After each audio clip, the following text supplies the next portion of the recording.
Hello and welcome to another weekly review of the Custa News Network. It has been a couple of weeks since we've done one of these videos because we've been in the off-season. It's been a nice time to sort of take a break, give the players and teams a chance to reset and get ready for the next meta. There has been certain things that have happened in the off-season that we'll talk about. Not too many things. Honestly, it's been a pretty boring mid-season, but I'm going to catch you up with everything that's happened thus far. So, first one's first, Hangzhou Spark dropped Ligue. This is, honestly, it doesn't really matter in the grand scheme of things because the sad reality is we just never got to see him play. We hyped him up a lot heading into the last season. He was a phenomenal off-tank for in contenders, and he was coming up. We got really excited, and he just really never found his opportunity to play. Last year, they said the reason he wasn't playing was due to mental health. So I wish him the best. I hope it's all going well for them. But as they played one map, I think it was, in about a season and a half. So at some point, you just got to cut the cord. And that's what's happening here. So disappointing. We never really got to see the full potential of him play in the league. I don't know if anyone else will take a risk on him. As I said, I don't really understand his situation or his story very well at all. And, you know, you can say that like Ben Aniki, he's been playing really well. Like Bernard's been playing really well. So why would you need Ligue? Ligue should be the starting off tank. Like he should have been at last year. He should have been at this year. And the Bernard always felt like he was filling in the holes rather than really being the mainstay. But hey, as you said, Bernard's playing well and Ligue moves on. Okay, on to the next one. The New York Excelsior has parted ways with head coach Kuki. You know, Kuki is obviously someone I have a lot of respect for. I really enjoyed playing with him. He's a smart guy. He did a great job with the Florida Mayhem last year. Well, I guess in the first half, obviously we hyped him up, and then they sort of crashed and burned. The New York Excelsior kind of just crashed and burned this year with some questionable roster building, not picking up a main support, and then not picking up a main support again by picking up a flex support that wasn't of age. You never truly know how much of an effect Kuki has in it. Obviously, he was one of the major parts of that decision, and maybe that's the reason that he is being let go. But New York Excelsior have dropped Kuki as head coach. They have yet to replace him, so they don't have a coach heading into the Summer Showdown, which I'm sure that's not going to cause a problem. They have Gesture. I'm sure Gesture will solve all the problems for the New York Excelsior. We shall see. But it'll be interesting to see if Kuki comes back as a coaching role or if we see him just move on from Overwatch. All right, another big news piece. This was more of a drama piece than a news piece, but it did dominate the airwaves for a little bit there. So let's have a look. Houston Outlaws seek to offload Overwatch trios. So this was written on Dexerto by Halo of Thoughts. So, you know, always take it with a grain of salt. There is some merit to what is being said here, pun intended. He says that players Pelican, Iris, and Piggy, the Houston Outlaws were exploring options to trade for these players, which this is where the drama really began. A lot of people freaked out that this was true, whether or not this was true, but this is kind of just how things work. Lots of teams are always exercising and looking if they can trade players. They're always willing to put players on the block, see what they can get in return, especially when you have high quality players like Pelican, like Iris. Incredible players, and obviously the Houston Outlaws haven't been sort of hitting that level. Maybe it would make sense for them to trade, so they're just sort of exploring their options. Where this article went off the rails a little bit and why it became such a big drama thing was he said that Dante was saying that they wanted to trade Pelican so that Dante could play DPS. Dante ended up fighting back at Halo on this, and since then Halo has retired from the Overwatch League reporting again. So we'll see, but I don't really want to speak to that too much. But it sounds like Houston Outlaws aren't perfectly happy with everything that's going on and is willing to keep their options open to trade for other players. All right, but we are moving on from there. Let's talk about the Summer Showdown. We are heading into that on August 11th, this Thursday, and it is going to be a fully regional tournament. So the West is going to play the West, the East is going to play the East. All the Western teams will play each other twice. The Eastern teams will play each other. No, all the West teams will play each other once. The East will play each other twice. Sorry about that. Oh, that's why I was reading this wrong, because they said it would. Wait, no, that doesn't even make sense as well. Why would they put this here? Sorry, this confused me. In the West, they'll play half the teams, essentially, for the most part. Each team plays 6 matches. Why did they write it like that? But anyway, it's going to be West versus West, East versus East. Same thing as it was in the first tournament in the kickoff clash. Each team will get 1 league point for winning a match, and everyone that qualifies for the Summer Showdown tournament will also get 1 league point. 8 teams will qualify in the West. I'm not exactly sure how many will qualify in the East. Maybe 4, maybe 6. We'll see. It doesn't. From what we're looking at here, we're actually questioning it. We weren't sure if the East is going to have a tournament themselves, a LAN. Obviously, the Shanghai Dragons and a lot of these Chinese teams have been struggling with the COVID protocols over there, so we're not sure if they are going to be able to do that, but it will at least be online if that is going to happen. But for the West, the Summer Showdown, it will be in Toronto. The Toronto Defiant are running the tournament, but fingers crossed they make their own tournament. They do have a pretty average difficulty schedule. They have some hard matches, they have some easier matches. We'll have to see if they'll make it. But the map pool has changed as well, and this is important to note. So all 5 control maps are now in. So Busan and Nepal have been added to the list. I believe times of days will be changing. That's a nice feature that they have for Overwatch 2. The new map Paraiso has been added, which is a hybrid map, and Hollywood has been added as well, and Kings Row has been taken out. So we'll have 3 hybrid maps with Paraiso, Hollywood, and Midtown. And then Escort, we had Route 66 taken out and Junkertown added in for pure Escort maps. So Junkertown is a very unique map. Excited to see more of that one, especially, I just don't love Route 66. It's fine. It just hasn't been loving it. And then we only have 2 push maps. New Queen Street and Coliseum will remain to be those in the map pool. So some changes. I'm excited to see Hollywood. I do like Hollywood a lot. Excited to see the new map. But more importantly, the things that are going to matter the most for the Summer Showdown qualifiers, Summer Showdown, is Junker Queen is entering the fray. If you've been watching contenders and keeping your ear to the ground, it seems like Junker Queen is very, very strong. There is going to be, as far as I'm aware, a unique patch for this upcoming Overwatch League tournament. So it is going to be the most recent patch that we played on in the beta. So all of the Zenyatta changes, all of the, like Doomfist changes, all of those changes that came in at the last iteration will be existing for the Overwatch League tournament. That includes the Junker Queen nerfs. So she is no longer giving 100 immediate health, over health. When she uses her shout, it is now a decaying health, which is more balanced, but is still seemingly very, very strong. The Moira Orb, Necrotic Orb, has been reverted for the Overwatch League patch. I believe the new Mercy GA is in, though. So go look at the patch notes if you really want to have a quick understanding of exactly where we are. Actually, let me give it a quick look as well. Overwatch 2 patch notes. Just so we can think. So this is all the patch that we're going to be playing on. This is the mid-cycle patch that they added on the 14th. All of these changes, as far as I'm aware, will be in. The Doomfist movement speed gain is there. The Junker Queen nerfs to the commanding shout. Orisa's Fortify got stronger. Sojin got nerfed a little bit. Zenyatta's health went down by 25. So all these changes will be in. But the patch before this Necrotic Orb, I believe, is out.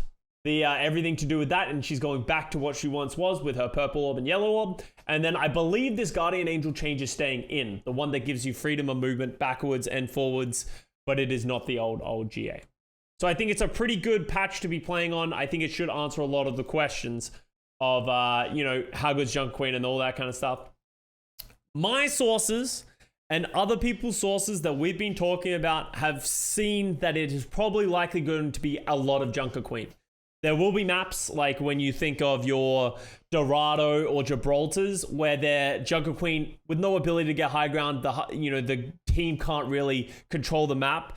Junker Queen might not be played. You might see a little bit more dive. But as far as everything I've heard, there will be the Junker Queen Lucio Brig meta in the Overwatch League. The nerfs to Junker Queen were not enough. So get ready for that. The mini goats is coming back in full effect. To what degree will be interesting. Our team's going to try and lean into it. Our team's going to try and counter it. That is the question. So let's talk about our power rankings then, because with that in mind, what teams are going to be good in the Summer Showdown? It's kind of hard because we have never seen anyone play Junker Queen, really, especially at competitive level. We do have the argument of, are there going to be certain DPS players that'll pick up Junker Queen and play the tank, aka Dante for the Houston Outlaws? If you are good at Doomfist, they both do have the shotguns and they are both important parts of the kit. So you're going to need to have high mechanics. You got the skill shot of the dagger, all that kind of stuff. So I would expect to see a lot more off tanks, or really just anyone who's good at it playing for each of these teams. So we're going to start and split the power rankings for the West and the East, and we're just going to throw what we want at the wall and go from there. So I think in Florida Mayhem, the things that are going to really determine how good I think a team is going to be is, can they play double main support with a Lucio Brig? Do I think their Junker Queen player is going to be good? And then what the expected DPS of these compositions is a Genji Echo or a Sojourn Ash. That sort of seems to be like what we saw in Contenders, what we've sort of been hearing from other things. So you want a good hit scan player and a good DPS player, but Tracer is not expected to be meta in the same way that she has been. So certain teams that have been thriving off of Tracer might not be as successful in this meta. So we'll see. San Francisco Shock and the what? Hello?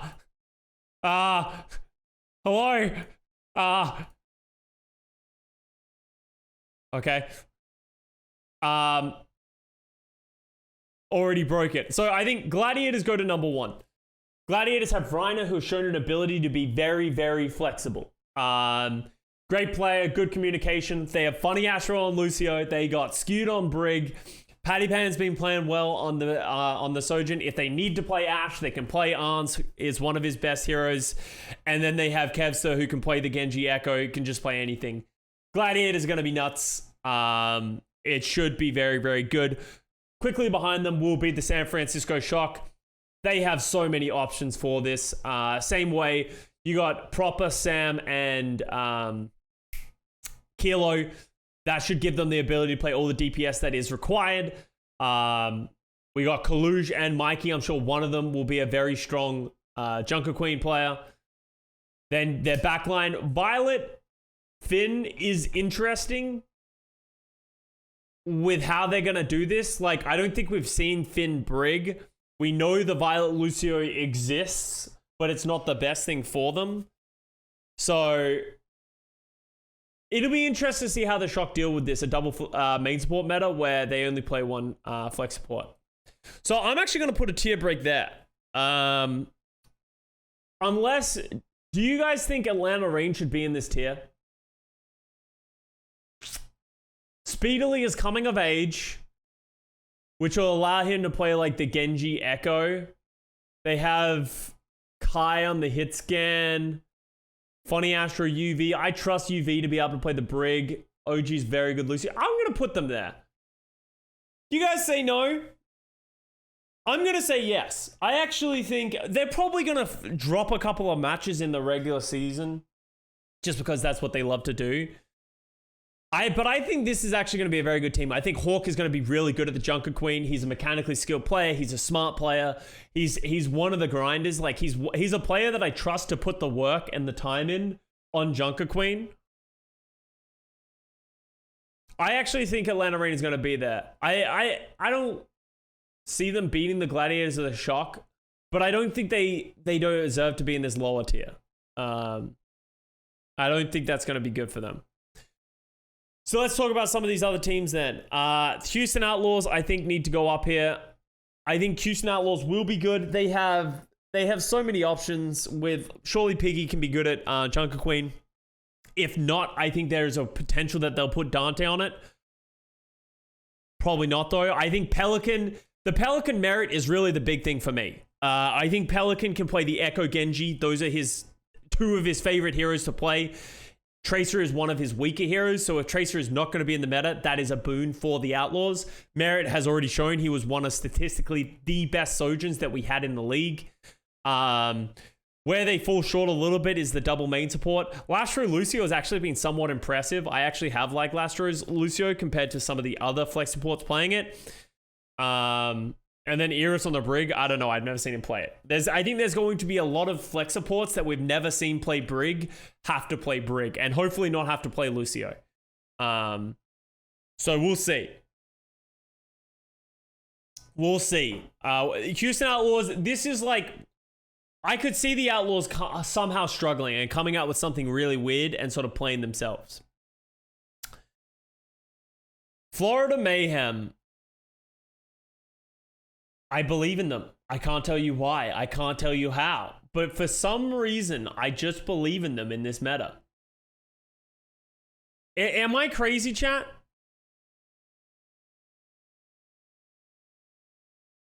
Checkmate played pretty well in the playoffs. Xy's been playing well. I just worry about them playing smart as a team. You know what I mean? Like, Sermaged, if Sermaged has to play Brig, you guys can't tell me that Sermaged's not just going to get himself a mega bopped.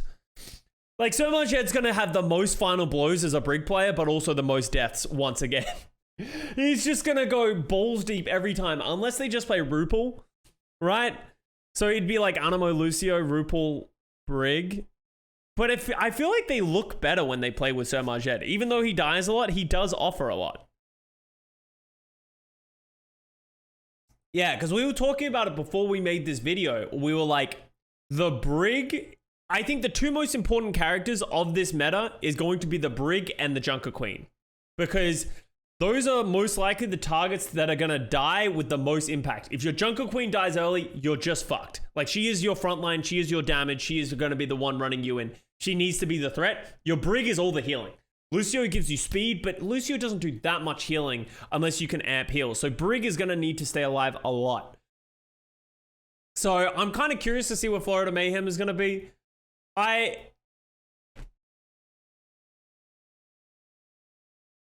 All right, well, who would we put above Florida Mayhem? Before we think about this too much, not Paris Eternal.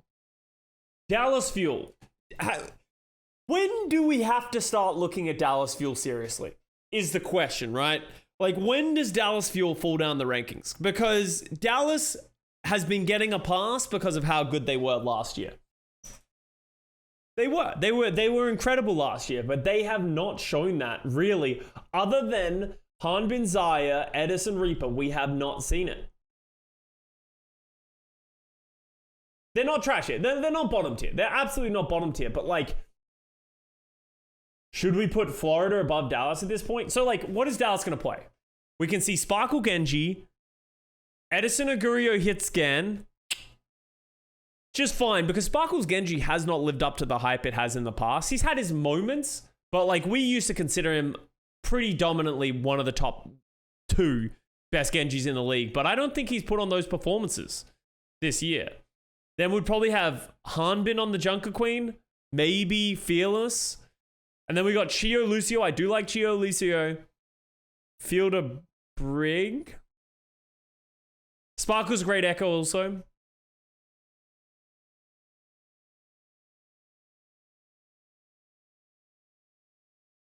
The DPS, man.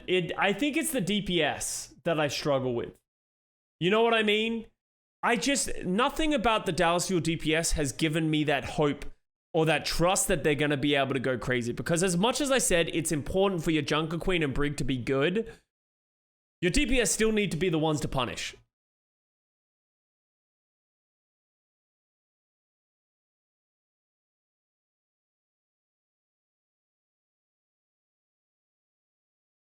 All right, here's what we're doing. I'm putting Dallas Fuel below Houston Outlaws, but Dallas, this is your last chance. Look at me. Look at me. This is your last chance before I lose hope in you. And the cycle of misery begins again, because I don't think they deserve to have this spot right now, but I'm going to give it to them. Last chance. Florida over Dallas, don't at me. I think that's not an unreasonable take. Like, I actually genuinely agree with Johnny. Florida over Dallas would make sense. But I'm going on that Dallas copium right now that they will work it out. And Toronto, though, I think this is where we go. I think I'm happy with all these guys. And I think we put this here. Toronto hasn't shown... Toronto just doesn't excite me. So I don't want to put them over Florida because Florida and Dallas at least give me something. They at least let me down. Toronto doesn't let me down or give me hope or give me anything. They just sort of exist. They're fine. They get the job done sometimes. Good meta for Toronto. So we got Finale, who can play the Genji. Or would we see, would they have Although come back in? Because Finale's been a great tracer, but everything else has been solid. London Slander, we'll get there, chat. We'll get there. Maybe we'll talk about London in a bit. And then Hisu on the Sojin. Muse can play the Junker Queen. Chorong, I absolutely believe in Chorong Twilight backline for the Lucio Brig.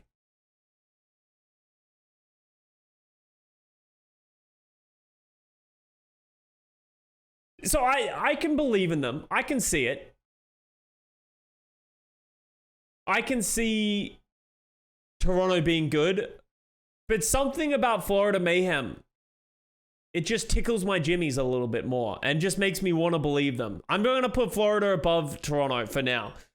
Because I think Florida is a smart team. I like Goomba. I like their coaching. I think they're going to find the meta and work it.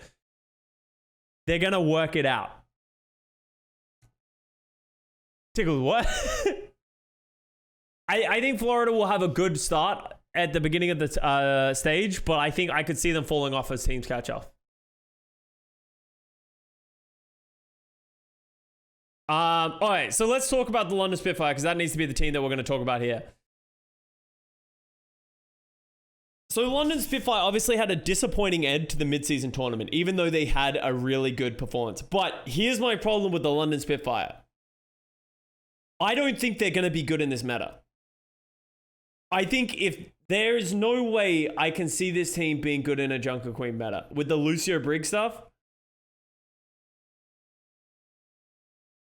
I don't know how much experience Landon has playing the Brig. Admiral Lucio, it's fine, but it's not incredible. But, like, I don't think it's going to play like Rush. It is more of a brawl than it is a Rush. And if May's not going to be played and you need to play Genji Echo, I don't trust this team to have a great Genji Echo on the back of Backbone. He hasn't shown those to be his comfortable heroes. And then Shaxx can't play Tracer if the Tracer isn't going to be meta. So it's like, we just have to sort of question, do we expect them to be good? Poco could come in to play the Junker Queen over Huddy. Huddy, in my eyes, maybe he can prove me wrong, doesn't seem like a mechanically crazy player. Like, you know, we haven't seen him play like the Doomfist or something like that. So, I don't know. I just don't see London being good in this meta. I would love for them to prove me wrong and just show something crazy, but I could absolutely see them coming out and just forcing Rush against the Junker Queen stuff. Like, I could straight up see them just trying to play like May, Ryan, Rush and just running people down and just trying to like counter them with their comfort. I also think London were a bit overhyped. I don't think you can say they were overhyped with how much success they had. Like, they did win a lot of games. Yes, they weren't the best team, but yeah. Does May not feel good against Junker Queen? The big issue that we're going to have here doing these power rankings is we have no idea, right? Like, I don't really understand where Junker Queen is. We watched some contenders, but that was old Junker Queen, where it was just so oppressive with the original shout. May, the problem with May is she just doesn't do enough big, consistent damage that I think people would just survive through everything that the May provides. And as soon as she gets forced to block, she's just dead. Like, I don't know. I think Junker Queen, if it's anything like contenders, it's going to be like mini goats where anything you try against it, there is just too much sustainability from the composition that it'll just run you over eventually.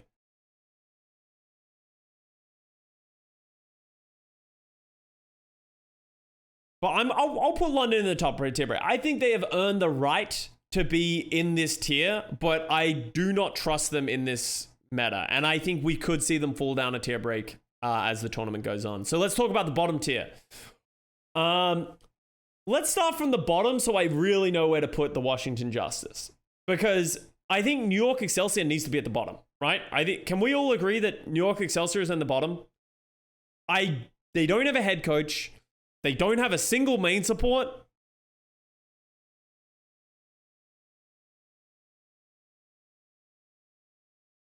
Like, they do have Yaki Flora, but we've been saying that shit all year. That, like, they should theoretically be good, but they haven't. So until they show to me that they can be good at the heroes that they want to play and work it out, and especially because I think this isn't going to be about an individual pop-off, I think it's going to be more about good team play, and I think supports are going to matter a lot. I just don't trust New York Excelsior, so I think they start at the bottom. Paris Eternal goes just above them. This is a team that's in trouble. I hope Wob and Dove really step up.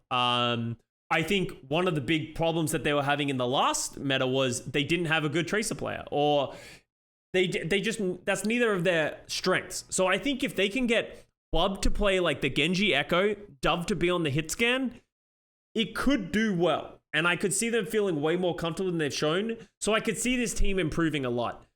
Where I think they will struggle is I think they play on the back of a lot of success from Khan. Maybe that's not true anymore through this season, but that was true last season. But it's a Lucio Brig meta. So we're going to get Dredro on the Lucio. We're going to get Khan on the Brig. Isn't Dove a good tracer? Yeah, well, but you need to be better than good in the league, right? And I think that's sort of the difference, right? Like Dove, I think Dove and Wob can both play tracer. It's just not that good, right? Like when you're comparing it to some of the other tracers in this league. And then they have either Dawn. Who's going to be the Junker Queen player? I'm sure one of them can play Junker Queen. Almost put Titans below Eternal. It's hard to really know where the Titans stand. I think Titans definitely go next. It'll be interesting to see how what Seeker adds to this team. Fortunately, you know, they were going into a Genji Echo meta. So I could see Aspire playing the hit scan. Seeker playing the Genji Echo. It could be good. Shockwave wouldn't have helped them. Yeah, I don't think Seeker is a big change from Shockwave at this point. I think there's more upswing for potentially Seeker to help the team. I think a lot of I meant King. Yeah, sorry, I meant King. God, that's my bad. Seeker went to Boston, King went to Vancouver Titans. My fault. Okay, actually, that changes things. Sorry, I mixed them up in my brain. Yeah, I don't know how to feel about this.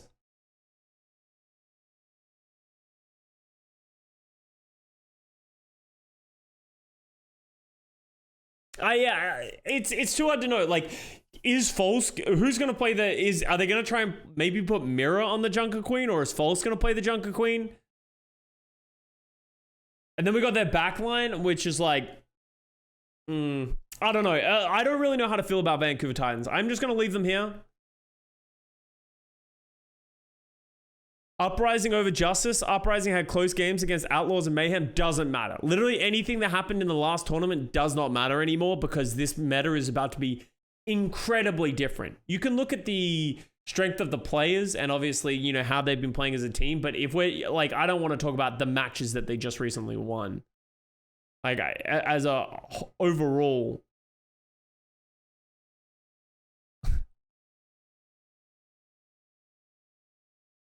Washington can't be that bad in this meta, right? Surely.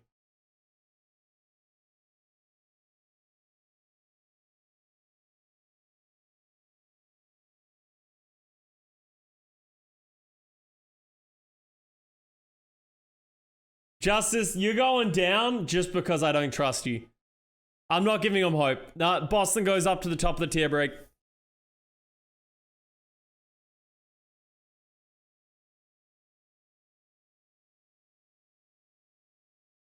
And I think this is where we leave it. Titans over Vancouver. Wait, what?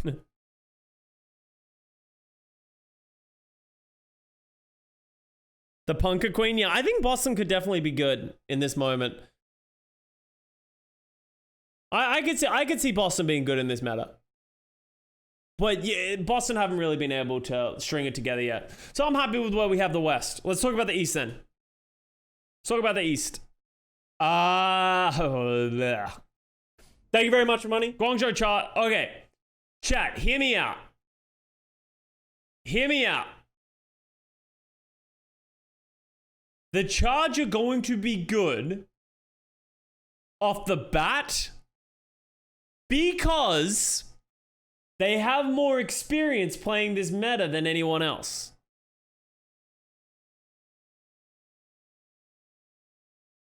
I understand that they didn't do great in contenders, but I think that they're gonna be better than the Valiant?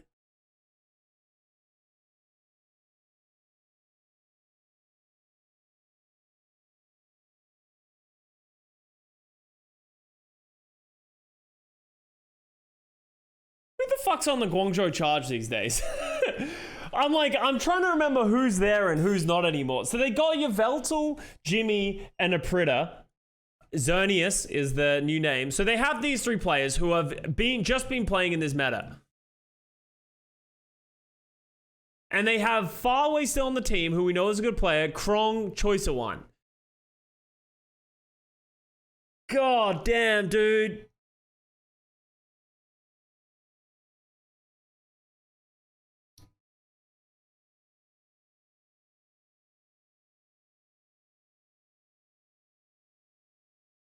So it'll be Faraway Brig, Yveltal Lucio, Xerneas Lucio. Aprita Choicer one, probably. Choicer one will play the Genji, Aprita will play the Hitscan. Maybe Jimmy. Weren't people saying, I haven't watched too many of their games, weren't people saying that Aprita was pretty underwhelming in the games that he was playing? Am I right about that?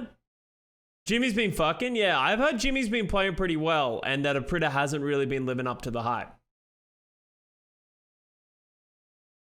And then it comes down to how good is Krong at Junker Queen. Krong has been kind of underwhelming lately.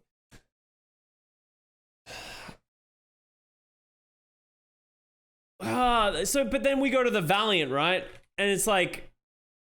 Pass into the ass. Jimmy will carry Charge to Summer Showdown Champs LETSGO. Yeah, absolutely. So they have so many players. Okay, so they have 9 players. Are we gonna see? So it's gonna be like Marvel Tank, one of their 19 DPS players. It'll be like, I actually don't even know who plays this. Like Becky, Genji, Echo, Dia, Hitscan, Izihan.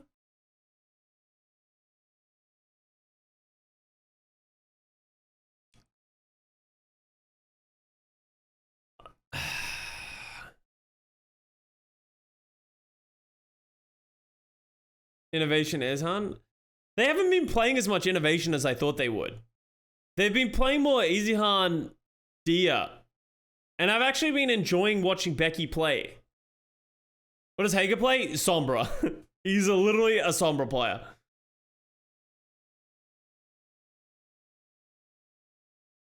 Izihan was doing good, yeah. I don't know. I think Charger is going to be better than the Valiant. I'm doing it. You guys can't stop me.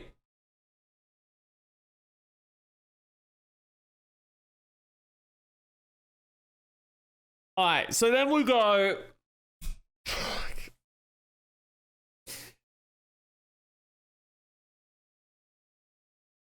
Who in the East is going to be good at this meta?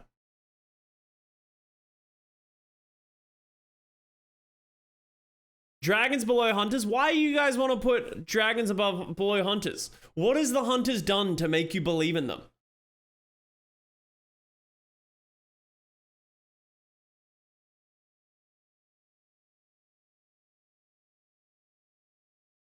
But I think Philly is like a dark horse for this meta. Like, I actually think Philly could be really good. Well, I could actually... Spark...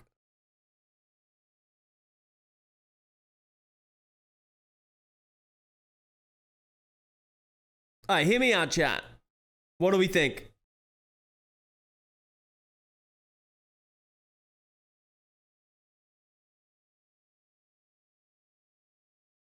No tier breaks? Yeah, you're probably right. I think I can just probably live like that. Seoul is hard copium. Dude, Seoul have been the best team in the league this entire, like, on the East, and they had one bad tournament, like, where they... Who did they lose to? They lost to... They lost to Atlanta in the lower bracket in the first round in a map 5 banger who went on to beat everyone. And then they lost to Spark, who were like peaking at the perfect moment. Like, I think people are heavily overestimating how bad Seoul is. I think Seoul just got fucking rolled in the tournament. But I think Seoul still has, on paper, one of the better rosters.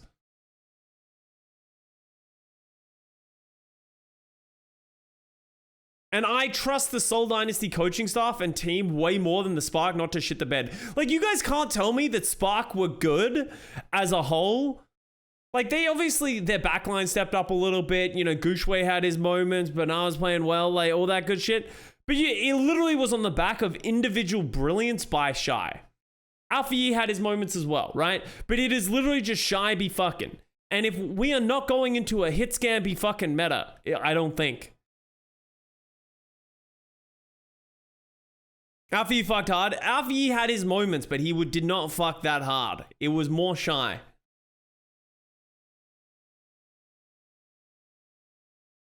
I think because of that performance, I will put Spark above Philadelphia Fusion, but I still... Maybe I'm on this hard Seoul copium, but I just don't think that loss in the mid-season tournament was indicative of where Seoul is as a team.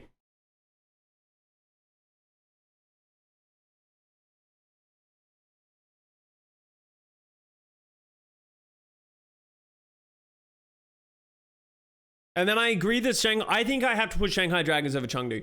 People, like, you guys are like, Shanghai's been bad all year. What has Chengdu done for you guys that makes you think that they're going to be good? Like, what's Chengdu's record?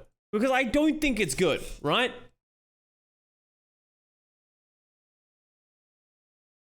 Wait, what have they even done with this? All right.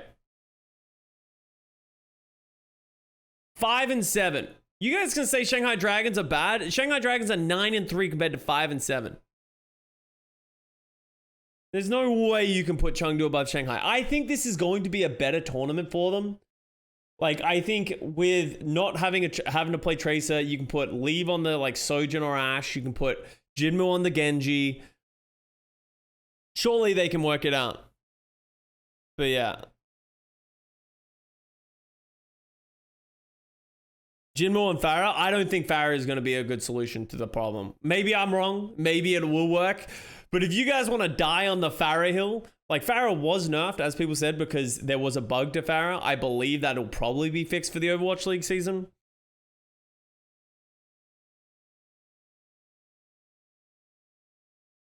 Yeah, but it's a group up meta and Dragons have no teamwork. Are you trying to tell me... Well, one second. You're trying to tell me that the last season champions have no teamwork while the Chengdu Hunters have good teamwork.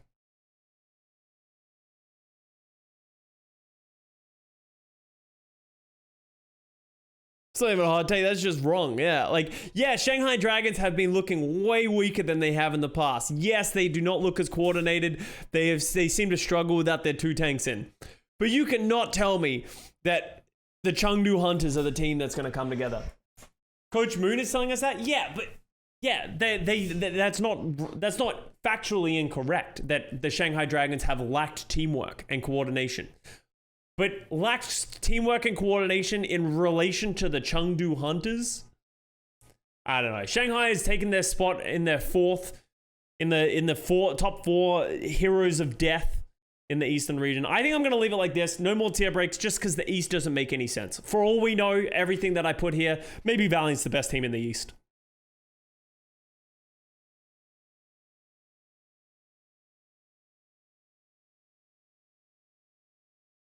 All right. And with that, that's my power rankings done. All right. I also want to precursor we have no fucking idea. Like, this is one of the few times that we actually have no idea what to expect. It is amplified not just because we have a new hero, but we have a completely new patch that we can't even play, right? Like, we can't even play this meta. We can't even see the individual players practice on the heroes. Like, we can't see their individual streams. We have no idea what's going on. We're going in blind. We're going on a new patch. So it literally is a coin flip more than anything else. All right. So let's do our Pickems then. Let's end this though. It's kind of cool. Oh yeah, it's awesome. I'm super excited. And it's going to be an awesome one. So Crystal Ball picks. 2 teams from each region to advance. 2 teams from each region? All right. It's Shock and Gladiators for sure in the West. And in the East, Seoul Hongzhou.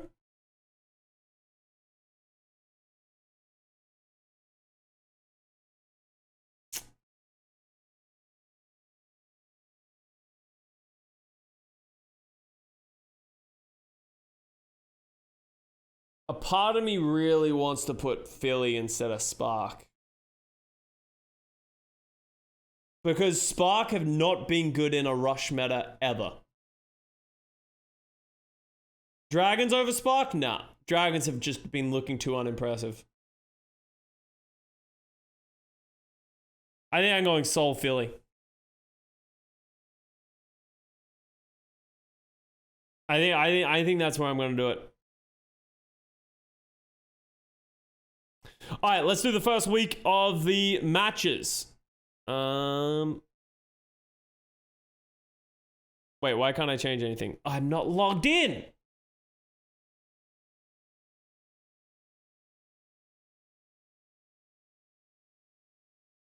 Sorry. They always get you every single time. All right, let's do it. San Francisco Shock, Gladiator, Seoul, Philly. Save that prediction. All right, let's do these matches. Florida versus London. Florida wins 3-2 banger against the London Spitfire. I think Florida are going to have a good look at the meta at the beginning, and as I said earlier, I don't think London are going to be as comfortable in this one. Houston Outlaws are going to 3-0 the New York Excelsior. I think NYXL is going to be lost. I'd be surprised if they weren't. Dallas Fuel versus the Gladiators. I think Dallas will take a map, but I think Gladiators... Actually, no, I think... no, I think Gladiators are going to pump the Dallas Fuel, actually. I think Gladiators are going to be unstoppable in this tournament. Atlanta Reign's going to beat Boston, but they're going to drop a map. Actually, no, they're going to drop 2 maps. Boston's going to bring themselves to the edge only to drop the spaghetti once again, but Atlanta Reign probably aren't going to look that comfortable off the bat. I think Atlanta Reign's a better team. Their regular season just seems bad. San Francisco Shock versus the Justice. I think 3-1. I think Justice put up somewhat of a fight as the Shock try and work this out, but I could see this being a 3-0 as well. Vancouver Titans versus the Toronto Defiant. I think 3-1. I'll give Vancouver a map to the Defiant, but I don't think they'll be it. Boston Uprising versus London Spitfire. I think Boston wins 3-2. This is the reckoning for the London Spitfire. Unless I see something crazy from London, like we're getting into the territory now where it's like, I'm probably going to change my predictions as the days go by. But for some reason, I think Boston's just going to have it. I feel like Boston's going to be better in this tournament. But as I said, everything is subject to change. Paris Eternal going to 3-0 the Washington Justice for memes. Houston Outlaws, Gladiators. Gladiators going to win. Houston, I think Houston pushes them to 5. That'd be such a Houston Outlaws story where the Gladiators just struggle against the Outlaws for no reason. And the Outlaws, like, look good. Paris Eternal versus the Vancouver Titans. You guys haven't noticed this. August 14th is finally here. The first winnable match for the Vancouver Titans. Have they won a match yet? Are they still 0? They're still 0, right? Let me double check first before I say this as fact. They are still 0-12. Yeah, they're the only team in the league without a win. August 14th. Their time is now.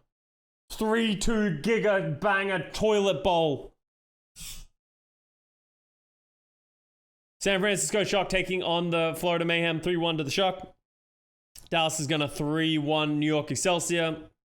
And Atlanta's going to win 3-2 versus Toronto. Towards the end, as I said, these are subject to change. Like, once we see what these teams are first looks, see what the meta is, all that kind of stuff, things could change. What is the longest loss streak for any team? The Shanghai Dragons with a 42-match loss streak. No one will ever lose that back. Ever again. All right, the Eastern region. Guangzhou Charge versus Shanghai Dragons. Oh, this is next week. Never mind. We're not going to do the East just yet because they will not play in the first week because they play less matches. So we'll talk about that next week. But that's where we stand on my Pickems. And with that, that is the weekly recap. Hope you guys found it interesting. As I said earlier, everything is up in the air. We don't know what meta it's really going to be. The rumor mill is saying that it will be the Junker Queen, Lucio Briggs stuff. I hope we see bits of that, but if we see it 80-90% of the time, it's going to get very boring, very fast. If you watch Contenders, you're like, this is neat. And then after like 10 minutes, you're like, I'm bored. And it's very hard to follow. So hopefully it is not like that too much in this stage. And we get to see some diversity and some counters. Honestly, I hope Chengdu plays Farah. That would be interesting, to say the least. Everything's going to be coming back in full force now that we are past the mid-season break. More VOD reviews, weekly recaps will be coming hard and fast. Make sure to like this video, subscribe to the channel if you want more Overwatch League news and action. Appreciate you all. Thanks for watching, and I will see you guys next time.